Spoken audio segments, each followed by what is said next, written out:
A Bíblia Nossa de Cada Dia está começando agora e você é muito bem-vindo para nós meditarmos em mais um capítulo da Palavra do Senhor. Aqui nesse canal, se você é novo, fique sabendo, todos os dias nós meditamos na Palavra do Senhor, nós lemos, compreendemos e aplicamos para as nossas vidas, porque Deus tem sempre algo novo para falar conosco. Vamos começar?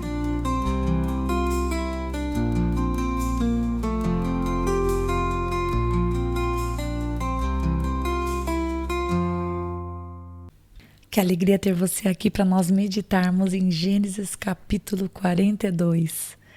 Moisés começa no versículo 1 nos contando que Jacó manda seus filhos irem para o Egito comprar cereais, porque a fome já estava começando a se abater sobre a terra de Canaã. O sonho que José havia revelado da parte de Faraó era verdade e a fome realmente tinha chegado. 7 anos de abundância haviam passado e agora a fome era presente.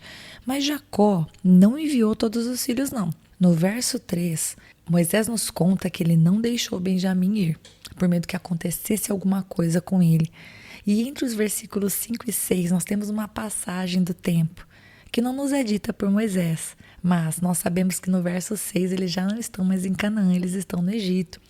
E para você que é curioso e gosta de saber coisas, sabe que essa viagem, esse trajeto era bem grande, era uma viagem longa, mais ou menos uns 400 quilômetros.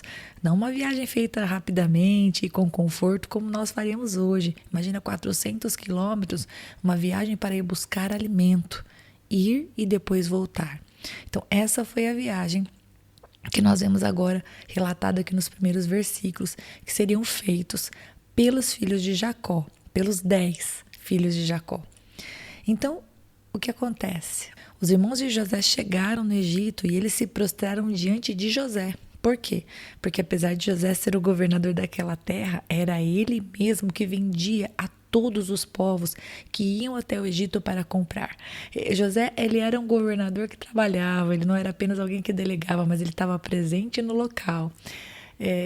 Veja só que exemplo de liderança, né? Um governador que realmente garantia a excelência do trabalho, não apenas delegando o trabalho, né? Não apenas dividindo as funções, mas também e principalmente tomando para si aquilo que era maior, a maior responsabilidade. E no verso 7, Moisés vai nos contar qual foi a decisão que ele tomou quando viu os irmãos. Porque veja bem, ele os reconheceu, mas ele não se deu a conhecer. E você pode pensar, Rita, mas será que os irmãos não reconheceram mesmo? Como assim? Você precisa pensar comigo aqui. Havia 22 anos que os irmãos dele não viam ele. Além disso, José não estava vestido com qualquer roupa. José vestia trajes de nobreza. Ele falava, inclusive, na língua egípcia.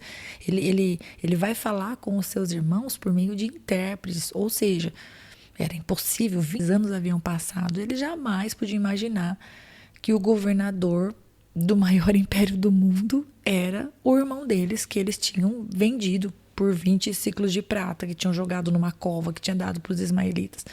Então eles chegaram naquele lugar e realmente eles não o reconheceram, mas José os reconheceu. E ele tomou uma decisão. Ele, com rispidez, né, de maneira muito seca, ele vai perguntar de onde eles vinham. Ainda que provavelmente José soubesse que eles ainda habitavam Canaã, porque José cresceu ouvindo que Deus daria aquela terra aos filhos de Israel, mas ainda assim ele pergunta. E olha só, imagine que para José, queridos, aquele parecia que seria apenas mais um dia de trabalho. José, quando saiu de casa naquela manhã, nem imaginava o que estava por vir. E ele acabou vivendo um momento de confronto com o seu passado. Ele amava os seus irmãos? Acredito que sim, o texto vai nos mostrar que sim. Mas aqueles irmãos tinham colocado ele num poço, tinham vendido ele como escravo, não tinham ouvido o clamor dele, tinham separado ele do pai dele, separado ele de Benjamim, separado ele da sua casa, da sua comida, da sua rotina. José havia perdido tudo que lhe era caro e importante naquela época por conta dos seus irmãos. E agora os irmãos estavam diante dele e agora José tinha autoridade para fazer com eles o que ele quisesse. Olha que momento perigoso. Que momento perigoso quando nós temos nas nossas mãos o poder de descontar aquilo que fizeram conosco. Você vai ver que, embora José ele tenha falado com os irmãos com certa rispidez, o objetivo dele era outro, porque se fosse matar os irmãos, ele teria feito isso. Mas muito bem, ele foi vendido para o Egito como escravo, mas Deus tinha estado com ele durante todo esse tempo. E aqui José continuava com Deus.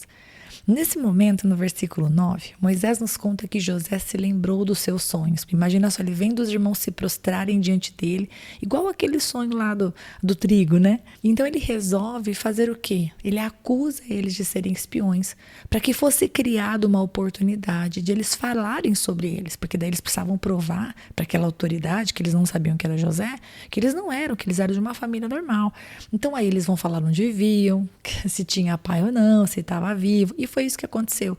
Eles começaram a falar para José que eram filhos do mesmo pai, que inclusive eles vão dizer assim no verso 13, eles falam assim, que são 12 irmãos, filhos de um único pai, que tem um irmão mais novo que ficou com o pai e que o outro era José, né, gente, já não existia.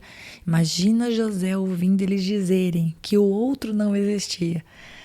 Olha, José era sem dúvida um homem de Deus. Porque eu imagino que nesse momento deve ter sido muito dolorido. Por isso, então, no versículo 14, José vai usar de uma artimanha para trazer o seu irmão mais novo. Porque agora eu imagino, né, pelo que o texto nos mostra, que José realmente queria ver Benjamim. Então ele realmente os acusa de espiões e diz que queria deter todos lá, liberando somente um para que fosse buscar o irmão mais novo para provar que eles não eram espiões. E então a decisão dele foi deixar os irmãos presos por 3 dias. Não fez nada de errado com eles no sentido de açoitar, negar comida, ao contrário, mas os deixou ali. E isso foi pedagógico para eles entenderem que sim, nas mãos do governador estava todo o poder, ele era como Faraó. Então no verso 19 ele vai dizer, olha, fique um de vocês. Ele vai mudar a estratégia e fala, fique apenas um de vocês. Levem comida para o seu povo e daí então vocês tragam para mim o irmão mais novo. No verso 21, eles começam a falar entre si, porque veja, o fato do sofrimento se abater estava começando a fazer os irmãos de José perceberem que aquilo com certeza só podia ser a mão de Deus. Então no verso 21 eles começam a falar entre si, achando que José não entendia, porque José falava com eles através de um intérprete, mas José estava entendendo tudo. E eles reconhecem que toda aquela situação era um castigo, só podia ser um castigo, porque eles haviam visto José pedir por socorro, mas eles não tinham atendido a sua voz. Imagina José vendo eles falando sobre isso. E Rúben, que é o irmão mais velho, ele fala, olha, eu falei para vocês não fazer nada contra o menino. Imagino que ouvir tudo aquilo não foi fácil para José. E no verso 24, queridos, Moisés vai dizer que ele saiu de perto deles e chorou. O choro justo, né? O choro da dor, o choro da tristeza, o choro do passado, o choro da mágoa, o choro até mesmo da gratidão e da libertação por estar vivendo algo muito diferente do que ele poderia estar vivendo, porque os irmãos o entregaram para a morte. Mas o Deus que estava com ele transformou toda essa desventura em bênção. Não somente bênção na vida de José, mas bênção na vida de todas as nações que não passariam fome, não morreriam de fome, porque Deus havia levantado José para administrar o Egito, que se tornou naquele momento um celeiro para todas as nações. E aqui, nesse momento de choro, essa é a primeira das 6 ocasiões em que José chorou nessa sucessão de acontecimentos. E eu honestamente acho isso muito lindo, porque José dá para nós, né, o exemplo de que homem chora sim, né? Homem precisa chorar diante de Deus, homem precisa chorar, essa coisa de tem que ser forte, não pode chorar. Claro que sim, todos nós podemos. Que coisa boa que Deus nos deu a condição de produzirmos lágrimas, de pormos para fora o sofrimento em forma de choro. Embora eu não seja, e nem acredito que o Senhor seja a favor de que a gente só fique no choro, né? Porque a ordem natural das coisas é, ok, chore, se esvazie diante de Deus, se levante e vamos para a batalha. É assim que funciona. E foi exatamente o que José fez. Ele saiu de perto deles, ele chorou e depois ele voltou e continuou a sua decisão, escolhendo Simeão para ficar. Algemou ele na presença de todos e tudo mais. Então José mandou que não apenas fosse dado para eles os cereais comprados, mas que eles recebessem comida para o caminho, para a volta, um alimento, né, para voltarem seguros e com abundância. E além disso, José pediu que o dinheiro fosse dividido nos sacos de cada um. No meio da viagem, o coração dele se encheu de medo, versículo 28, porque eles encontraram num dos sacos o dinheiro. Eles não tinham encontrado o outro, o restante eles encontraram lá junto com o pai. E aí a pergunta deles é chave, queridos. Eles falam assim: o que é isto que Deus nos fez? E eu sei que essa pergunta pode parecer que eles na verdade estavam culpando Deus de algo, mas para mim ela soa muito mais como um entendimento de que Deus é soberano e de que nada acontece se Deus não der a permissão. Então, quando eles viram, eles haviam sido acusados de ser espiões. E de repente aparece o dinheiro na boca de um dos sacos de alimento. Ou seja, agora eles podiam ser acusados de ser ladrões. Se antes eles podiam ser presos, agora eles podiam ser mortos. E então, a Bíblia vai dizer que o coração dos irmãos se encheu de medo. Então, ao chegarem para o pai, eles contaram para o pai toda a história e também o fato que eles tiveram que falar sobre a existência do pai e do outro irmão, porque eles tinham sido acusados de ser espiões, ou seja, eles contaram um pouco da vida lá. E então, quando eles perceberam que havia dinheiro, quando eles abriram os sacos para despejar os cereais, eles viram que o dinheiro estava na boca de cada um dos sacos. Aí o pai, Jacó e todos ficaram com medo. Então Jacó, queridos, no verso 36, ele tem uma atitude não muito legal. Ele diz, no versículo 36, ele vai colocar a culpa. Assim, a culpa da morte de José, a morte entre aspas, sim, era dos irmãos. Só que não era culpa dos filhos o fato do Senhor daquela terra ter feito perguntas e acusações. Então aqui Jacó, no verso 36, ele vai colocar a culpa sobre os filhos e acusa eles da dor que há no coração deles. Jacó vai falar assim: vocês vão me deixar sem filhos. José se foi, Simeão se foi. Agora querem levar Benjamim. Todas essas coisas acontecem contra mim. Olha, queridos, se Jacó orou, eu não sei. Aqui Moisés nos diz que ele só acusou os filhos. Não demonstrou uma atitude de chamar os filhos e dizerem: olha, não sabemos porque Deus está permitindo isso, mas vamos orar.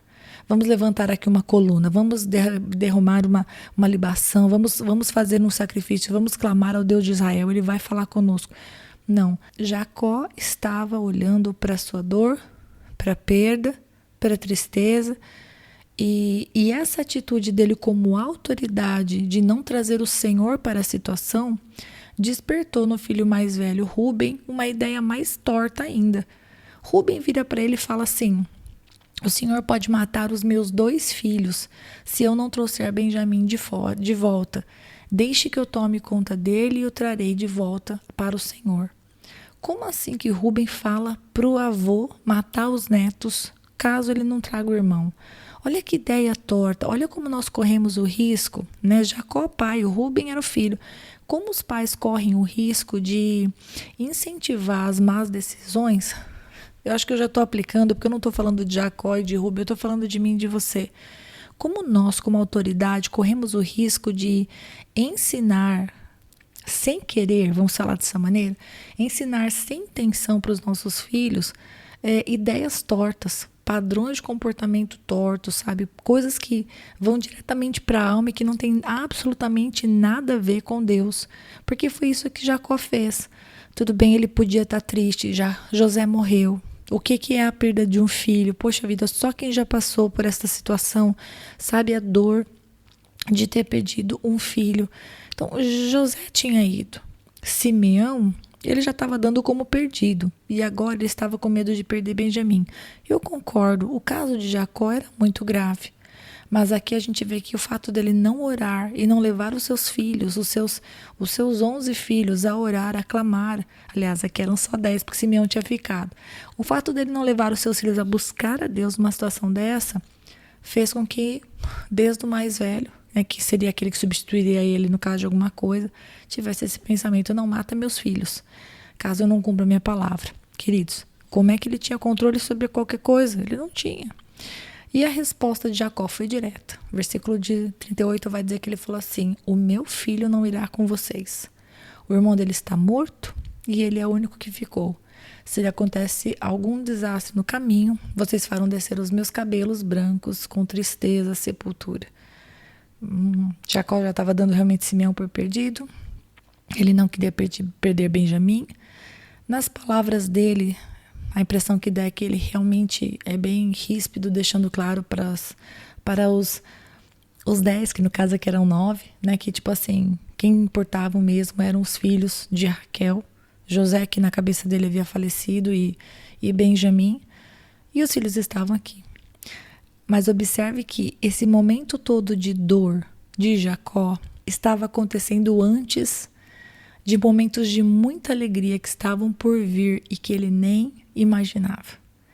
Né? O filho por quem ele chorou 22 anos atrás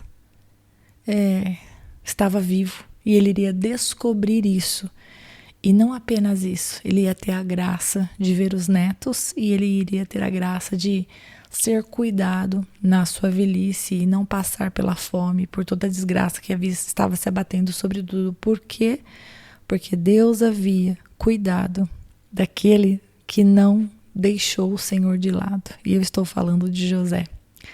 Então nós terminamos aqui. Enquanto nós fomos já comentando, eu fui aplicando para as nossas vidas. Eu penso que esse episódio ele fala tanto ao nosso coração em relação a José, tendo que tomar a decisão de o que fazer com o poder e a autoridade que ele tem agora. Né? Se estivesse na nossa mão o poder de descontar o mal que fizeram contra nós, de dar o payback, o que faríamos? Simplesmente perdoaríamos, entregaríamos nas mãos do Senhor, ou iríamos aproveitar do poder que está na nossa mão para fazer igual e pior? José vai nos ensinar que o perdão é o caminho a ser seguido. Jacó vai aprender que, às vezes, o meio da dor, o meio da luta, o meio da escassez, é simplesmente o que antecede uma alegria que não foi nem ouvida e nem vista, que é o que vai acontecer nos próximos capítulos. E quanto aos irmãos de José, era um momento de muita aprendizagem e de muita consideração dos próprios pensamentos da própria vida, porque agora eles vão enfrentar a sensação de serem eles aqueles que podem ser esmagados a partir da palavra de uma pessoa.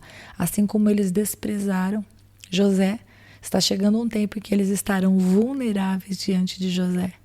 E eles não sabem o que José vai fazer. Nós sabemos o que está escrito.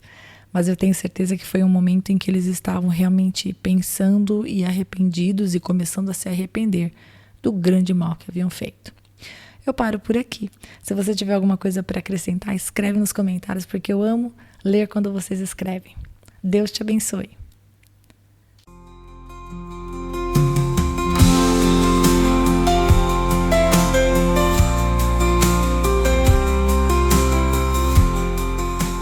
E se você ficou até agora, não vai embora não. Agora é hora de você curtir, comentar, compartilhar esta palavra, porque se ela abençoou você, ela pode abençoar outra pessoa também. E lógico, se inscreva no canal, ative o sininho, assim você não perde os próximos episódios. Deus te abençoe e até lá!